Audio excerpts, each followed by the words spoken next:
boys and girls and children of all ages. We are here today in my YouTube studio to discuss all things Walking Tall. Specifically today, we're going to be talking about the first part of the ambush. Now, if you watch the Walking Tall movie, you know what that they showed. Buford and Pauline driving down a country road, sunlit, Pauline looking around, talking about what a beautiful day it is. That was a movie version that planted a lot of false thoughts in people's minds, as it was nothing like that when Buford and Pauline drove down there. It was pre-dawn. Investigators Warren Jones and Jim Moffat established the ambush as taking place about 4:45 a.m. when it was dark. So how would Pauline have known it was such a beautiful day? At any rate, I want you to watch this clip from Walking Tall. Pay attention to it, because we're going to compare it to what it was really like that day. Several years ago, when I first started to develop doubts about Buford's story regarding the ambush, several of us got together one day, about 10:30 in the morning, and decided to try to reconstruct as best we could the ambush as Buford had described it. Now, we did have a Cadillac. The car that I drove to represent Buford's was not a Plymouth Fury. I didn't happen to have one in my hip pocket that day.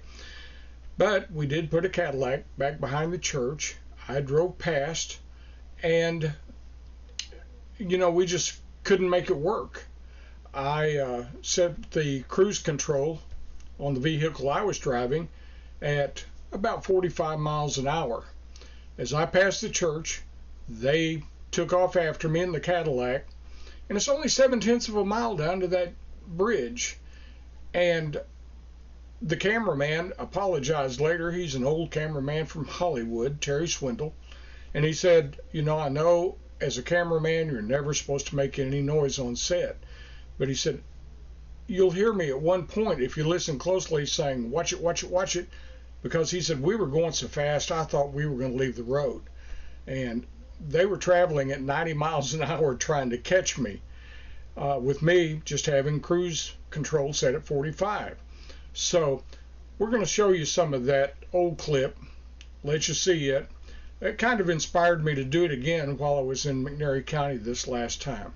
So take a look, see what you think, and keep in mind that the quality is not as good as it could be because it's a second generation video, but that being that as it may, I hope it'll give you an idea of what we did many years ago.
Now, if you noticed in that video, the road conditions during our reenactment were totally different from what they were during Buford's day. Just like you'll notice that the road conditions in the next couple of sets is totally different than it was even back then in 2009 when we shot this. Back then, the road was more of a chat and tar, where now it's pavement and it's striped. You'll notice that back then it wasn't. In 2009, there wasn't the road signs like you see today. Lots of differences just in the past 15 years. So, you have to take that into consideration when you think about all of this. We're going to start by taking a look at the movie version, Walking Tall, of the alleged ambush.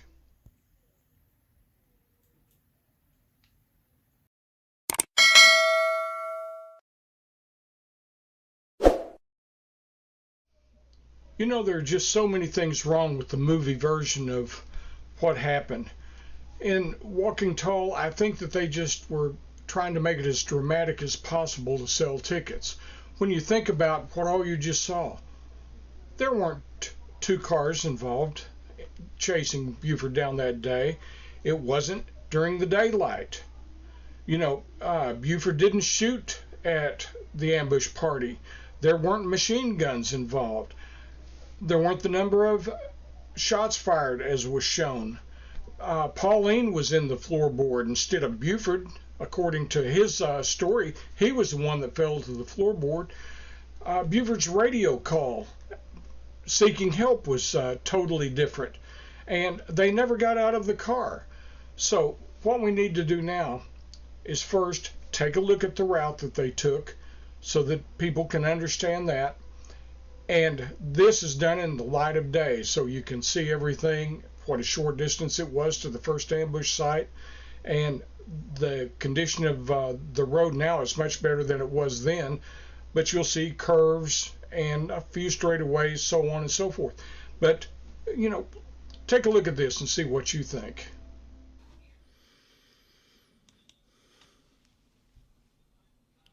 Now you have to keep in mind that it was only a theory forwarded by the TBI that the ambush party waited by the church. This was something that Buford just seemed to go along with at a later time. The road itself was chat, not paved as it is today, and it was much narrower back then, with no markings such as the center line. There were no homes in the area, no street lights, and no signage whatsoever.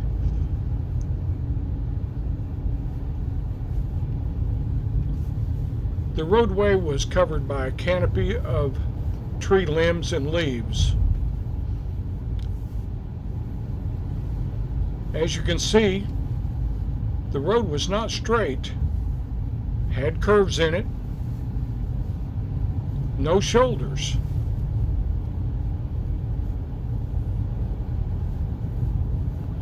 This stretch was one of the few that was not covered.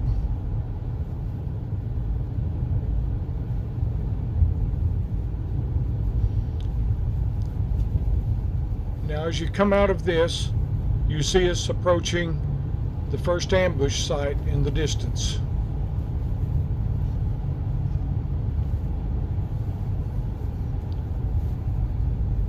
This is the bridge where Buford said the first part of the ambush took place.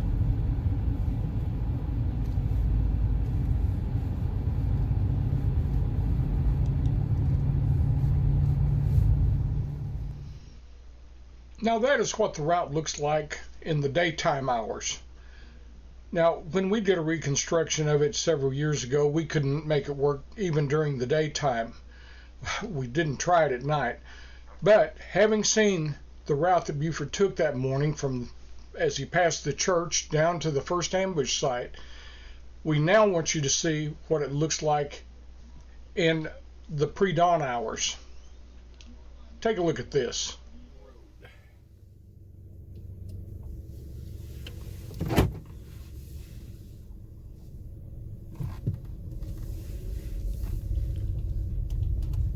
Now keep in mind that we are using our parking lights to help navigate as we go down through this. You can see the center line on the street, which was not there at that time. You can look up through the trees and see that it's pre-dawn. You see lights from houses that were not there back in those days. There were no road signs, no shoulders on this stretch. When you get into the canopy of the trees that line the road, it gets very, very dark. Had we not had our parking lights on, we wouldn't have been able to see this curve that we are going through right now.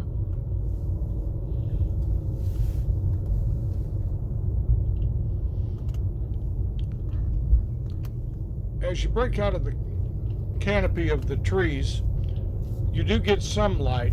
Now keep in mind that also pre-dawn covers a lot of time, and the ambush was said to have taken place at 4:45 when it would have been much darker than it is here.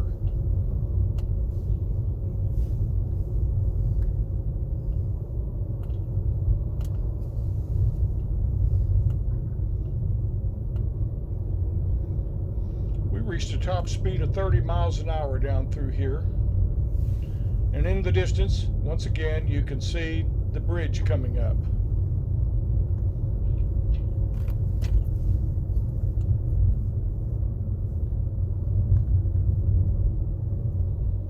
Buford said as they pulled alongside of him as he neared the bridge, shots rang out.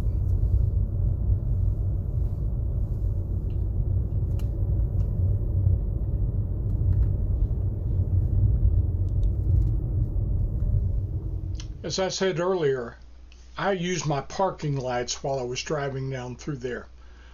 According to Buford, the car had no lights on at all. So I don't know how that they managed to navigate that course in the darkness of night. My top speed was only 30 miles an hour as I was going down through there. There were a couple of places where when you got out from the canopy of trees, so on and so forth, you could kind of see the road, but not well enough to go at any real speed.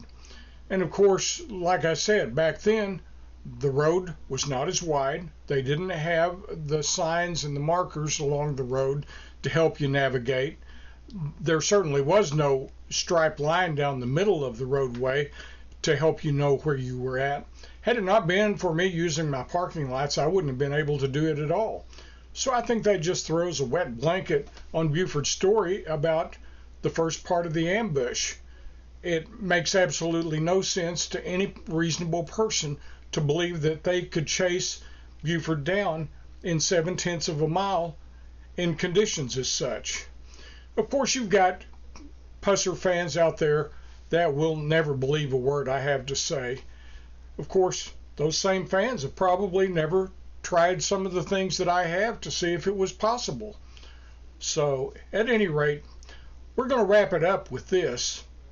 Next week, we'll go from the bridge to the second ambush site so that people can see what that part was like, and we can compare real events to what Buford's story was. But until then, just remember, the truth has no agenda.